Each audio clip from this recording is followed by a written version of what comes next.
1993-cü il mart ayının 27-sində Ermənistan Silahlı Qüvvələrinin 4 istiqamətdən Kəlbəcərə hücumundan 3 gün sonra mart ayının 30-undan başlayaraq dinc əhalinin döyüş bölgəsindən təxliyəsinə başlandı. Ancaq bütün yollar erməni silahlılarının nəzarətinə keçdiyindən hamını çıxarmaq mümkün olmadı. Aprelin 3-də rayon tamamilə Ermənistan Silahlı Qüvvələrinin nəzarətinə keçdikdən sonra burada xeyli dinc əhali qalmışdı.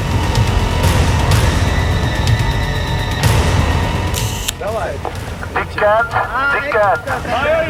Ermənistan qoşunları giriblər Kəlbəcər rayona və Laçının şimal kəndlərinə. Dinc sakinlərə yol veririk. Yollar bağlıdır. Onsuz da sizin kaçmağa heç yeriniz yoktur. Dinc sakinlərə el vurmayacak. 10 saat vaxt veririk size.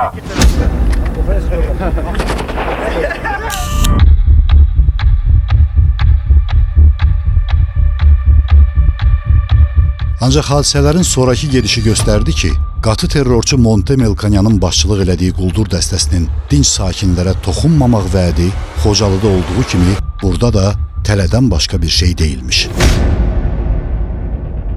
Canını qurtarmağa çalışan əhalinin bir qismi Ömər aşırımında don vurmadan, bir qismi isə tunel deyilən ərazidə erməni əskərlərinin gülləsindən həlak oldu.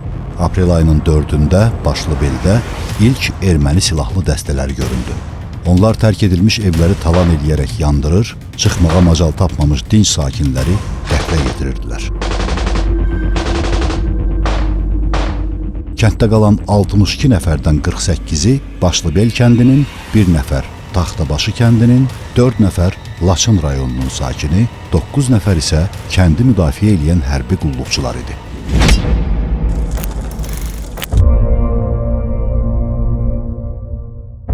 Aprelin 4-cü günü bir dənə oğaz gəldi. Buradan 3 dənə güllə atdı, döndü, qayıtdı. Kəndə Laçın rayonundan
Burada da, bu evdə də rəhmətli Qənaət müəllim qalmışdı. O da kəndi tərk eləməmişdi. Onu çox ağır işgəncələrlə bu evdən, o yanan kösökdən, almaturu qızdırıb onun sifətinə basmışdılar. Biz bunlar ermənilər gedəndən sonra biz gəlib onun şahidi olduq. Meydin burayı yola qoymuşdular.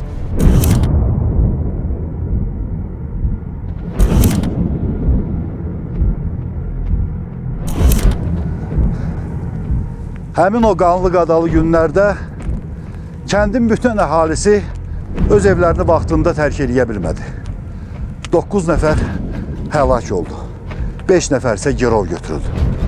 62 nəfər sakin isə Başlıbel kəndinin yaxınlığındakı bax bu kahalara sığınmağa məcbur oldular.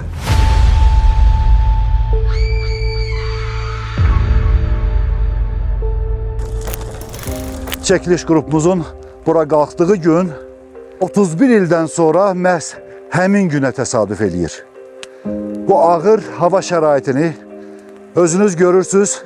və onların nə cür əziyyətlə bu dağlara qalxdığını mən təsəvvür edə bilirəm. Bu 62 nəfərin içərisində Ələsgərovlar ailəsi də vardı.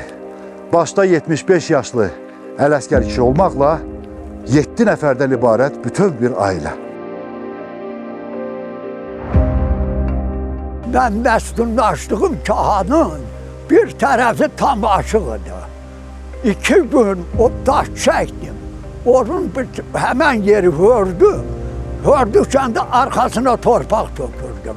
Bu kahada bax, bu qarşısında dayandığım kahada mənim elə bil ki, ailəmiz, atam Ələkbər Sönməz, babam, bir də kəndimizə gələn 9 əsgər, biz burada məskunlaşmışdıq. Əsgərlər gəlib burada çörəyi, anam rəhmətlik bişirirdi çörəklərin, onlar çörəklərini burada yeyirdilər. Onlar 5-6 gün kəndə gəlmədi. Həmən müddətdə biz bir bala gözümüzü toparladıq, elə bil ki, adyal apardıq yatacaq üçün, ərzaq apardıq. Biz elə bil gündüzlər qıraqdan baxırdıq, gözləyirdik ki, hansı evdə məskunlaşıb ermənilər. Biz elə bil gedirdik, gecələr oradan quyudan kartof götürürdük, yerə un tökürdülər.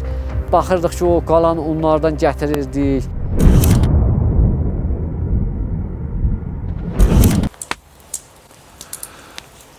Həmin o dəhşətli günlərdən 30 ildən çox keçməsinə baxmayaraq, bu kahada insanların həmin o ağrılı, acılı və xilas olmaq ümidi ilə yaşadıkları günlərin izləri hələ də qalmaqdadır.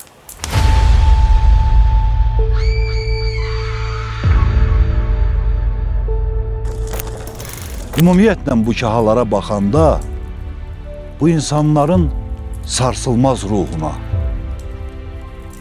yaşamaq əzminə heyran qalmamaq mümkün deyil. Ancaq Başlıbel sakinləri bu kahalarda cəmi 17 gün gizlənə bildilər. Aprel ayının 18-də Başlıbelə növbəti dəfə talana gələn erməni hərbçiləri kənddən o qədər də uzaqda olmayan kahalarda gizlənənlərin yerini aşkar elədilər.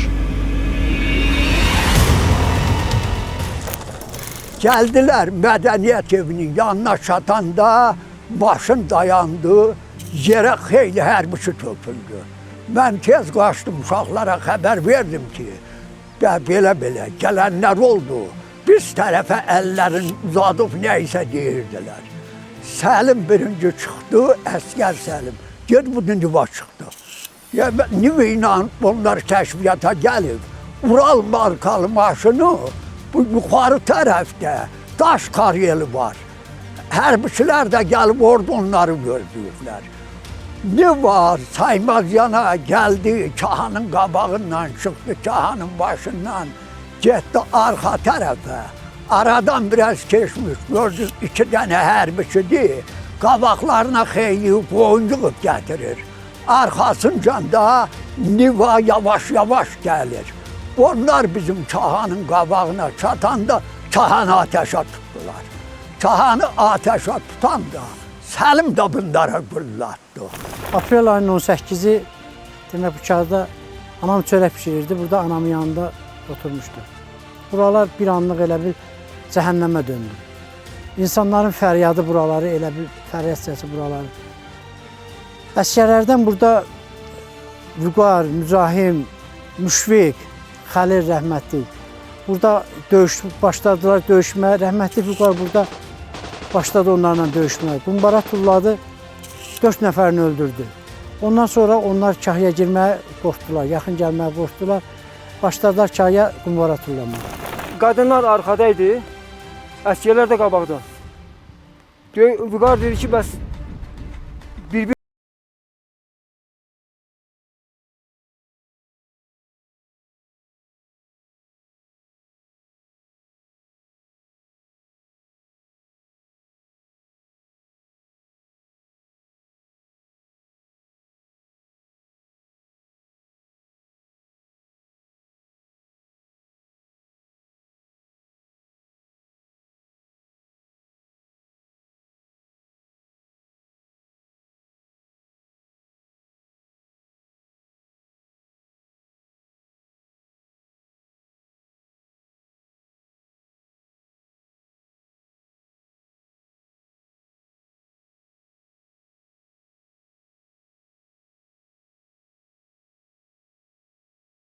da çıxardacağıq. Ermənilər başladı dedi ki, çıxın çölə, biz sizi dəyişərik.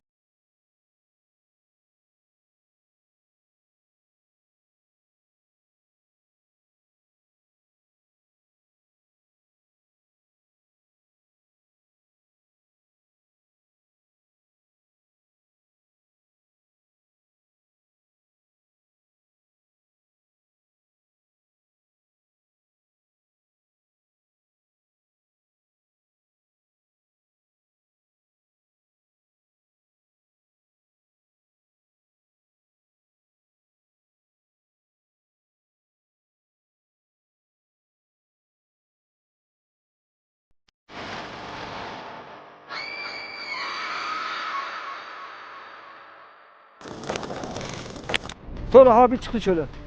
Çölə çıxdım, baxdım ki, hər tərəfi gəlib tutublar. Ural maşınlar gəlib qabaq tərəfdə dayanıbdı. Mən məcbur oldum, çıxdım.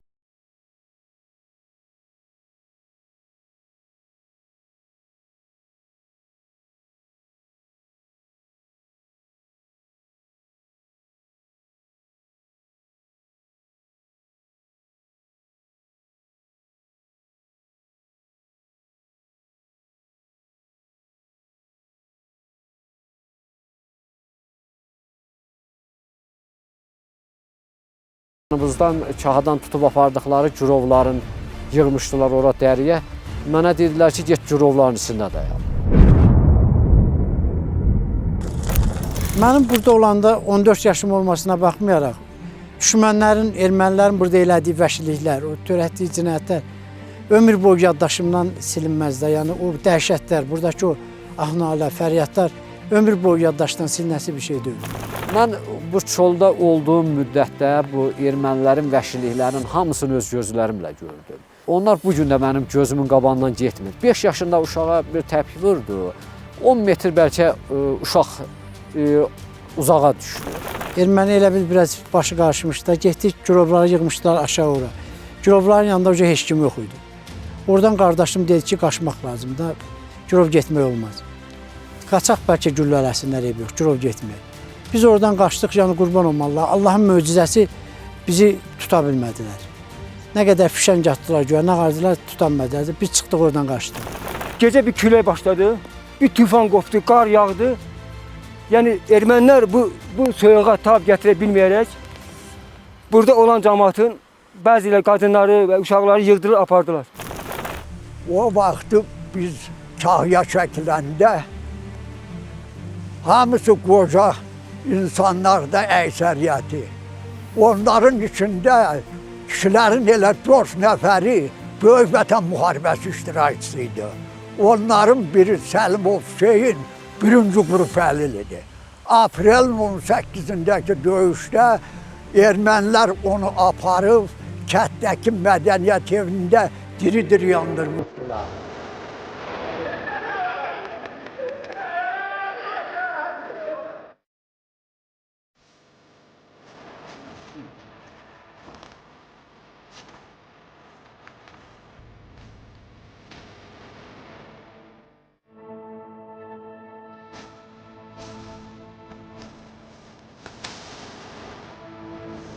Bu başlı bildə ən yadda qalan faciələrdən biri də bu ki, 2-3-50 il olan Hüseyin kişi vardı. Onu ermənilər gətirib burada diri-diri yandırmışdılar. O həmən günü biz gəldik, Habil idi, İsmət idi, Səlim idi, deyirəm mən kişini axtardı ki, görək bu haradaydı. Onu gördü ki, bir bana toxunan kimi külü də bir yerə.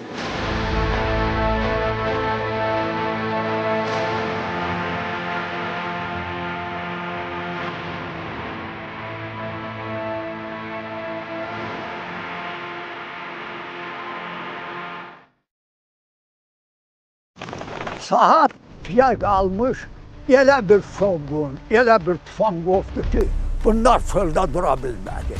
Biz oradan vurduq 6 nəfər yaralılarla bərabər Nəbi kahasına doğru üz tutduq. Səhərə yaxın getdik, Nəbi kahasına çıxdıq.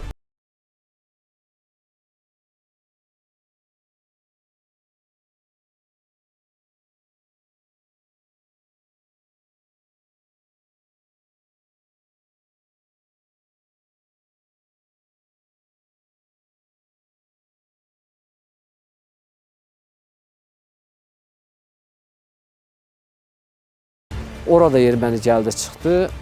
Anam evdən qapıya çıxdı, gedə bilmədi.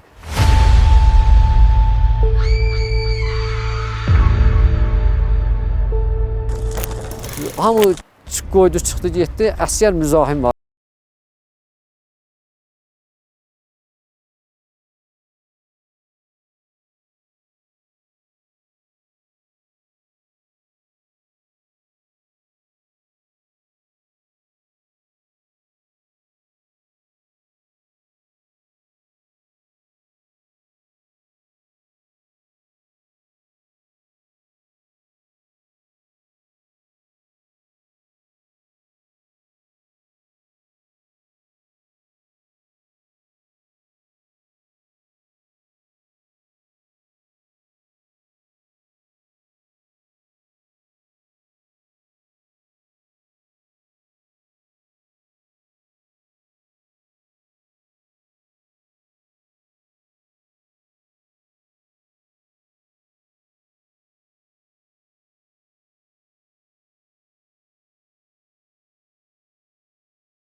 Sonra bir neçə gündən sonra biz bura qayıtdıq.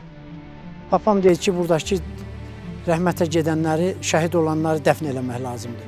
Bax, burada gördüyünüz o yunlar var, onları yorğan döşəklər idi. Hamısını üzün çıxardıb, şəhidləri aparıb aşağıda büküb dəfn eləmişik.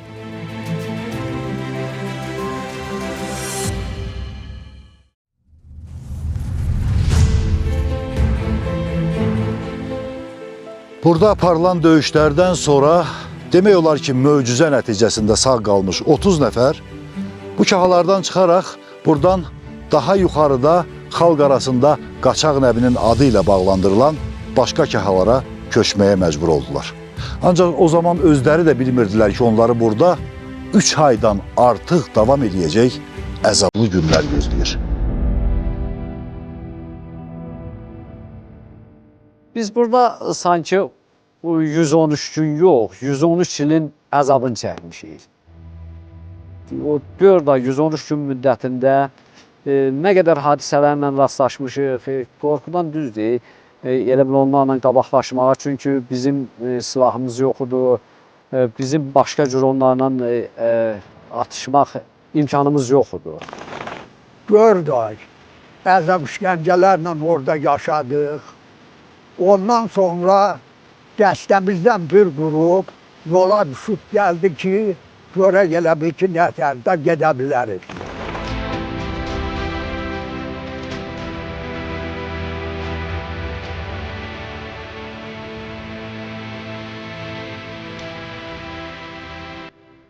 Həmin vaxtı qədim kişi bunun yeznəsi qonşu Çovla Şəkərəm kəndindən İsmail, onlarla da biz gəldilər, bizi tapdılar. Qədim İsmailin qaynı idi. Dedi ki, bir gün gəldi ki, onun yanında olan uşaqlar gəldi ki, bəs İsmail biraz xəstələnibdir, qədim gəlsin, ona bir görüşmək istəyir.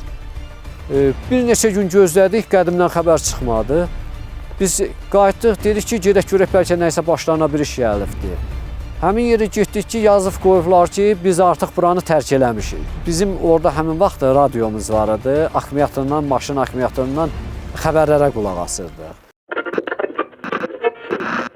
son 2 gündə döyüş bölgələrində əməliyyat şəraiti əsasən dəyişməyib. Ağdam ətrafında təhlükənin bir qədər sovuşmasına baxmayaraq, burada vəziyyət kəskin olaraq qalır. Erməni qoşunları son 2 həftədə Ağdam ətrafında tutduqları mövqelərdə möhkəmlənirlər. Burada xeyli düşmən qüvvələrinin cəmləşməsi müşahidə olunur. Hörmətli dinləyicilər, siz Müdafiə Nazirliyi Analitik İnformasiya Mərkəzinin məlumatını dinlədiniz. İndi isə bir elanı diqqətinizə çatdırırıq. Kəlbəcər rayonunun Başlıbel kəndindən olan Hümmət Əhmədov, İsmət və Elşad Əzizovların nəzərinə adı çəkilən şəxslərdən Qədim Qədimov və İsmail Əzizovla görüşmək üçün Xanlar rayonundakı Kəlbəcər qərargahına gəlmələri xahiş olunur. Təkrar edirik. İyul ayının 12-sində Respublika Radiosu ilə üstüörtülü eyhamlarla səsləndirilən bu elan Başlıbel sakinlərinin sığındığı kahalarda bir ümid işığı yandırdı. Deməli, xilas olmaq mümkün idi. 4 aya yaxın hər gün ölüm təhlükəsi ilə üz-üzə yaşayan insanlar azadlığa doğru yola çıxmaq qərarına gəldilər.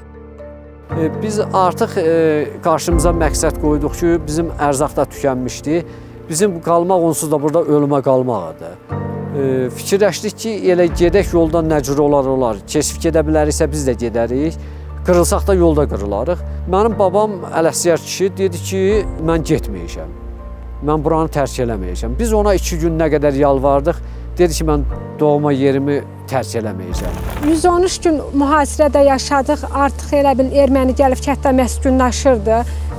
Ərzamız da bitmişdi, qala bilmirdik. Getməyə qərar verdilər ki, gedək. Nə qədər elədik, babam dedi ki, yox, mən vətənimi tərk edib getmirəm. Nə qədər, 3 gündə o gözlədik ki, gəl gedək babama, dedik ki, qalma da, burada qala bilməzsən. Dedi, yox, mən vətənimi tərk edib getmərəm.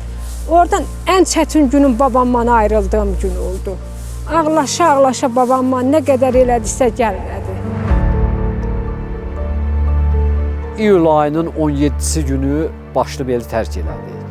Həmin vaxt mənim düzdür atışmaya düşdük, anama güllə dəydi. 12 nəfər şəhid oldu burada. Onlardan da ağrılısı bizim babamızla ayrılmağımız oldu ki, onu biz nə qədər elədik, yolundan döndərə bilmədik də, o çıxmadı. Ələsgər baba Seyidlər cəmaatındandır, bu Başlıbel kəndi. Bizə xeyir dua verdi ki, siz ermənini görərsiniz, erməni sizi görməz.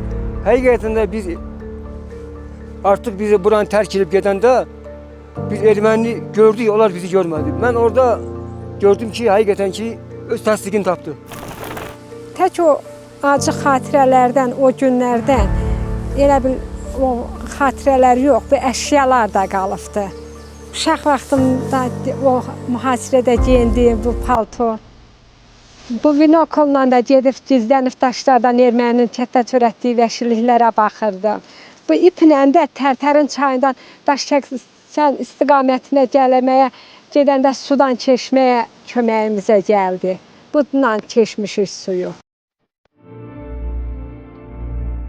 Nəhayət, 4 gün dağ yolları və meşələrlə davam edən əzablı yolculuqdan sonra 29 nəfərin hamısı sağ-salamat cəbhə xəttini keçərək Daşkəsən rayonunun Zivlən kəndinə çatdılar.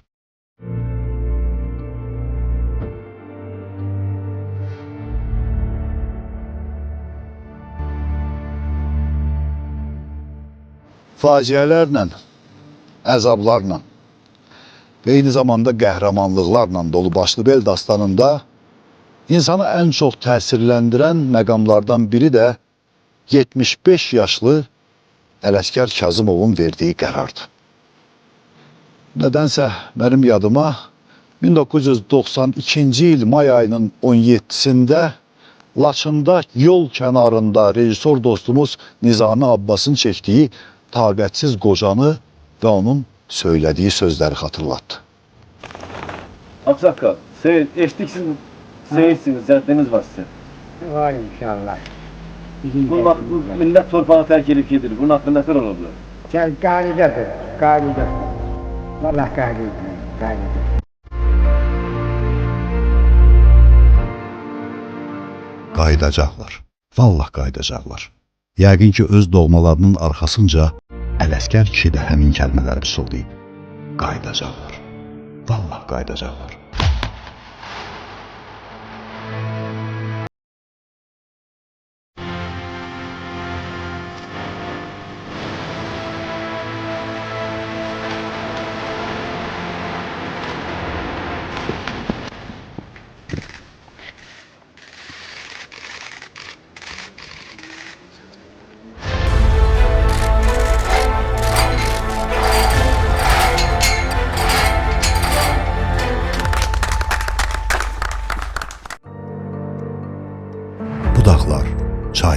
düşmən əli ilə talanıb xarabazara çevrilmiş bu kənd düz 27 il həmin 17 iyul günü verilən həmin sözün həqiqətə çevriləcəyi günü gözlədi və körşalmayan yaddaşımız, ruhumuz, qeyrətimiz bizi bu yerlərə qaytardı.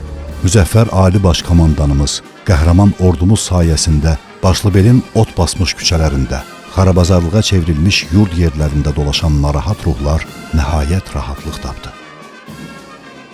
Baş Prokurorluğun İstintaq İdarəsində Azərbaycan Respublikasının Cinayət Məcəlləsinin müxtəlif maddələri ilə Ermənistan Respublikasının silahlı qüvvələrinin törətdikləri əməllər nəticəsində cinayət işi istintaq olunan zaman müəyyən edilmişdir ki, Başlıbel kəndi ərazisində dinc sakinlər qətlə yetirilmiş.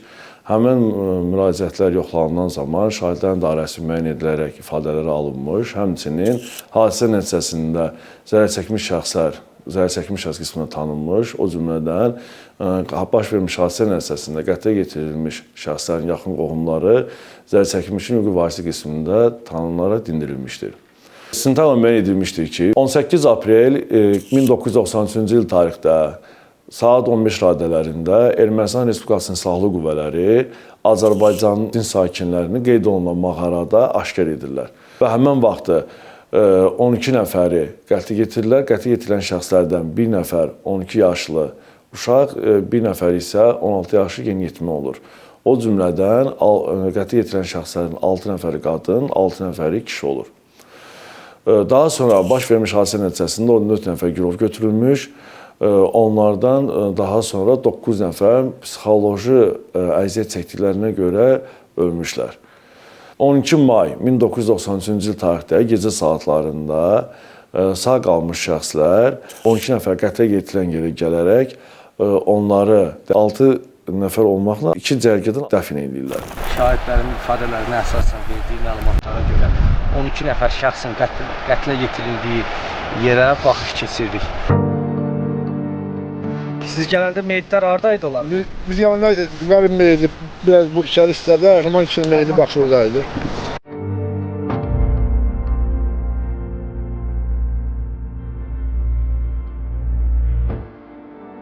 Əmr Əliyev Məhəmməd Abışoğlu'nu yedirdik.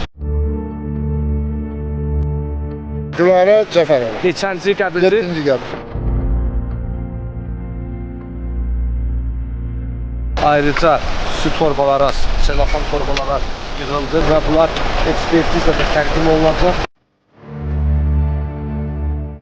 Qeyd olunan ərazilər işğaldan azad olunduqdan sonra zərər çəkmiş şəxslərin və zərər çəkmiş şəxsin varislərinin iştirakları ilə qeyd olunan əraziyə baxış keçirilmiş və baxış zamanı onların qeyd etdikləri, hansı ki onlar ifadələrində qeyd edirdilər ki, mağaranın ətrafında 12 nəfəri 6 nəfər olmaqla 2 cərgədən dəfn eləmişdi.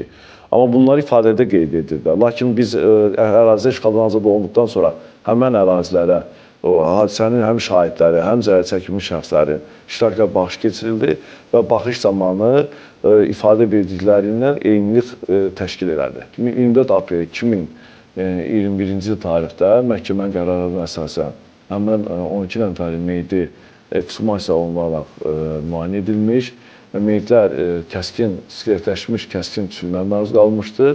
Meyitlər məhkəməyə tibbi və genetik ekspertizası təyin olunaraq rəylər əldə edilmişdir.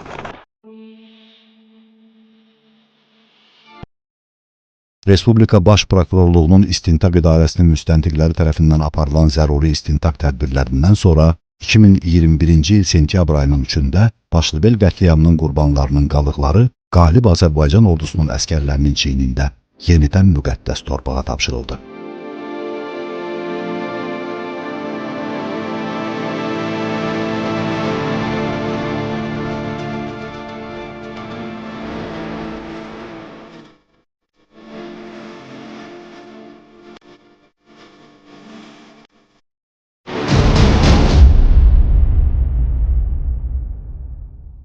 Şükür olsun Allah'ımıza. Bugün öz kəndindəyəm. Ocağımızı da qalamışıq. Ali Baş Komandanımız, Cənab Prezidentimiz İlham Əliyevə öz təşəkkürümü bildirirəm ki, mənfur düşmənlərdən torpağımızı aldı. Bugün biz öz kəndimizə gəlmişik. İnanıram ki, tezliklə də bizim də kəndimiz o biri kəndlər kimi qurulacaq. Biz də köçüb daimi öz kəndimizdə məskunlaşıb yaşayacağıq. 31 il əvvəl bu odunları gətirmişdik ki, çörək bişirmək üçün. Burada gecələr o çörəyi bişirirdik. İndi 31 ildən sonra gəlib bugün bunu burada yandırırıq. Allah şəhidlərimizə rəhmət eləsin. Allah qazilərimizə can sağlığı versin. Millətimizi, dövlətimizi qorusun ki, biz düşmənlərimiz elə belə tonqallarda yansın.